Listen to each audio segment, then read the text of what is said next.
Olá! Vamos dar continuidade aos nossos estudos na disciplina de Ética Profissional.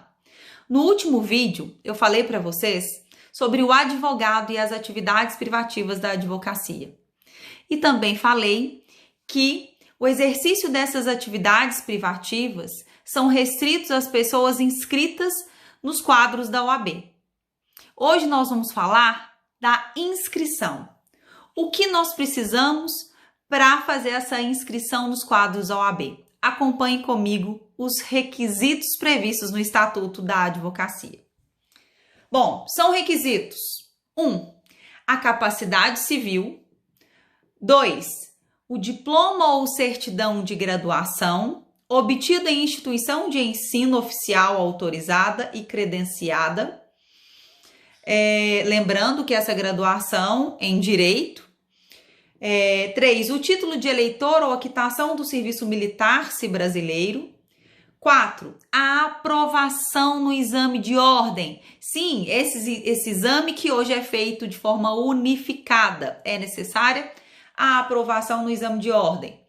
5. Não exercer a atividade incompatível com a advocacia. 6. Idoneidade moral. 7. Prestar compromisso perante o conselho.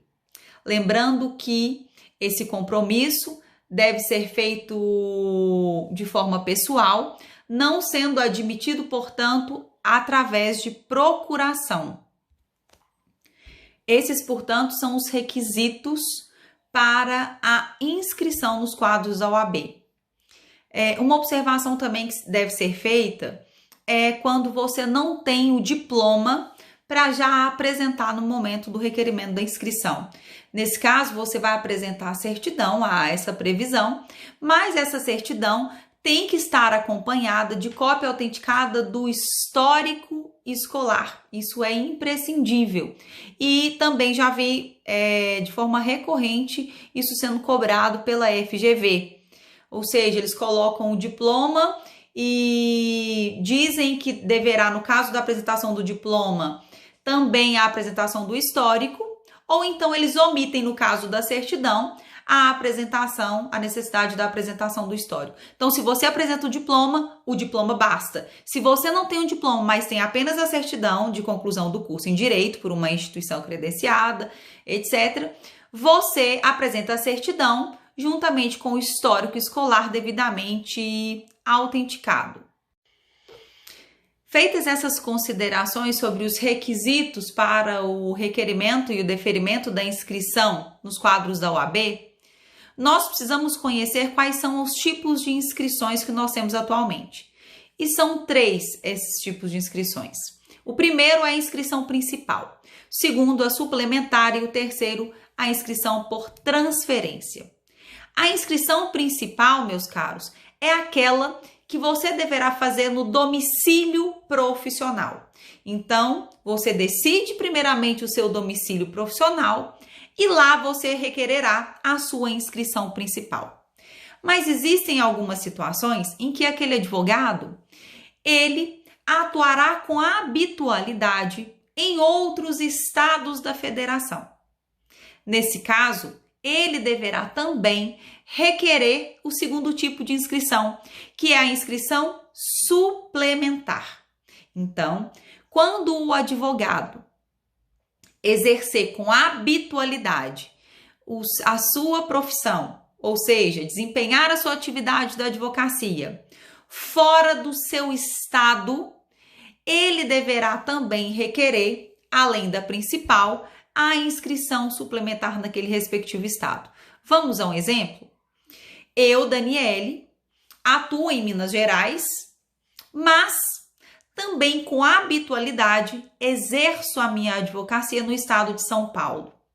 Nesse caso, eu terei que requerer lá na seccional de São Paulo a minha inscrição suplementar.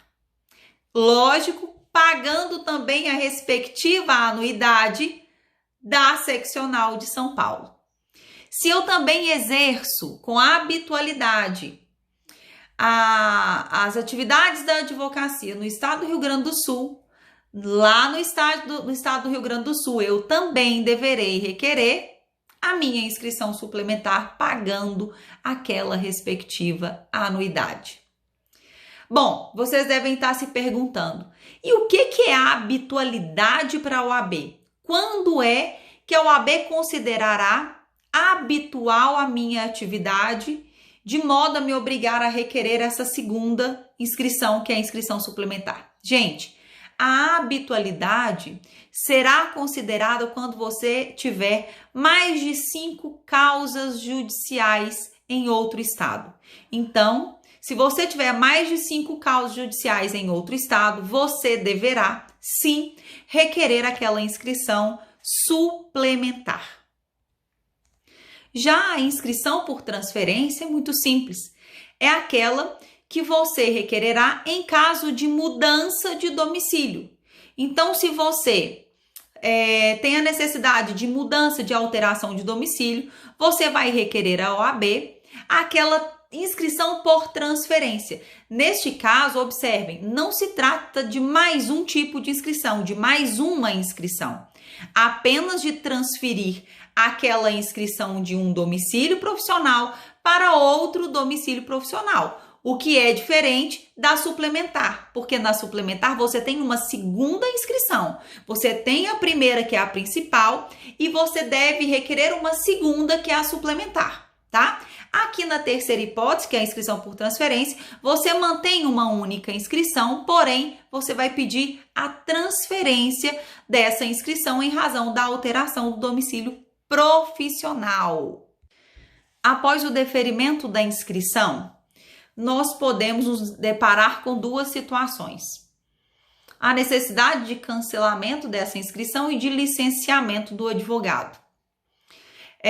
O cancelamento da inscrição, as hipóteses que ensejam o cancelamento, estão previstas lá no artigo 11 do Estatuto. E a primeira delas é quando o próprio advogado requer o cancelamento, ou seja, o próprio advogado vislumbrou a necessidade de se desvincular da atividade de advogado. Ele pode, portanto, requerer o cancelamento da respectiva inscrição. Detalhe que esse pedido do advogado é um ato personalíssimo. Não se admite, portanto, que ele seja feito por procuração. Além disso, não se exige justificativa, motivação. Basta que o advogado requeira o cancelamento. A OAB deverá necessariamente deferir esse pedido de cancelamento. Uma outra hipótese de cancelamento da inscrição é quando o advogado for penalizado com exclusão. Ou seja, vocês sabem que o advogado pode sofrer processo disciplinar e, ao final, ser aplicado a ele uma penalidade de exclusão. Neste caso de aplicação de penalidade de exclusão, também haverá cancelamento da inscrição. E aí vocês podem me perguntar: Daniele, quando o advogado for cancelado porque sofreu exclusão, ele pode retornar aos quadros da OAB? Pode.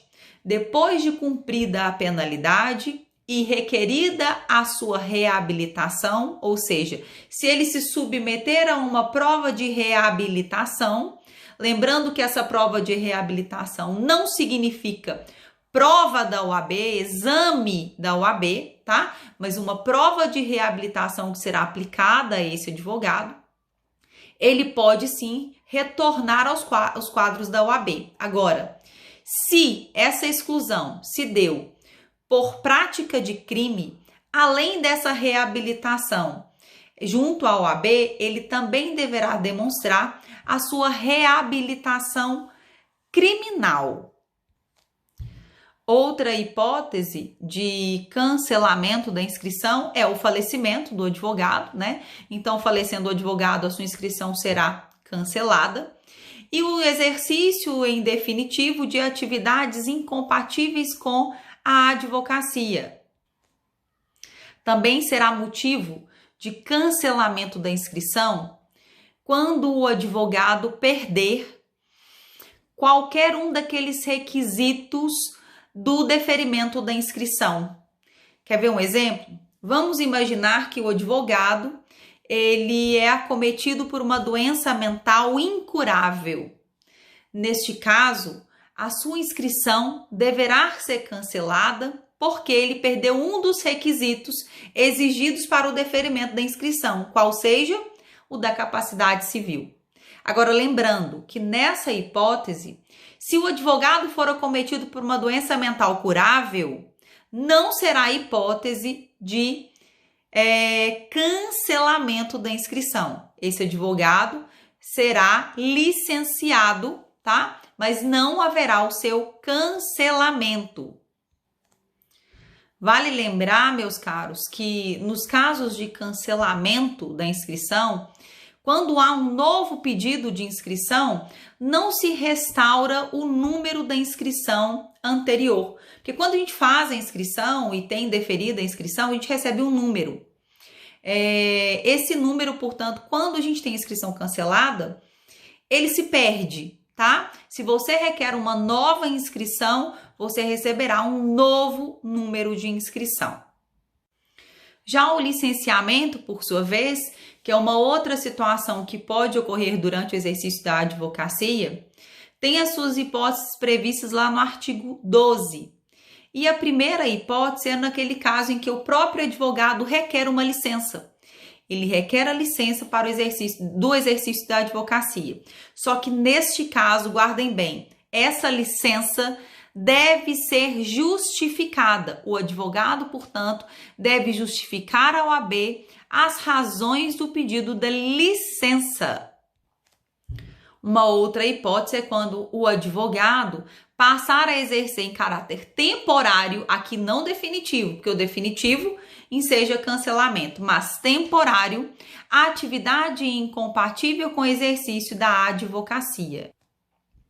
E por fim, como eu já havia mencionado, se o advogado for acometido de uma doença mental curável, nesse caso, ele vai se licenciar, né, até que ele restabeleça a sua saúde e se for incurável, lembrem, vai ser motivo de cancelamento, mas se curável, motivo de licenciamento. Lembrando, gente, que durante o período de licenciamento não será possível a prática de atos privativos de advogado.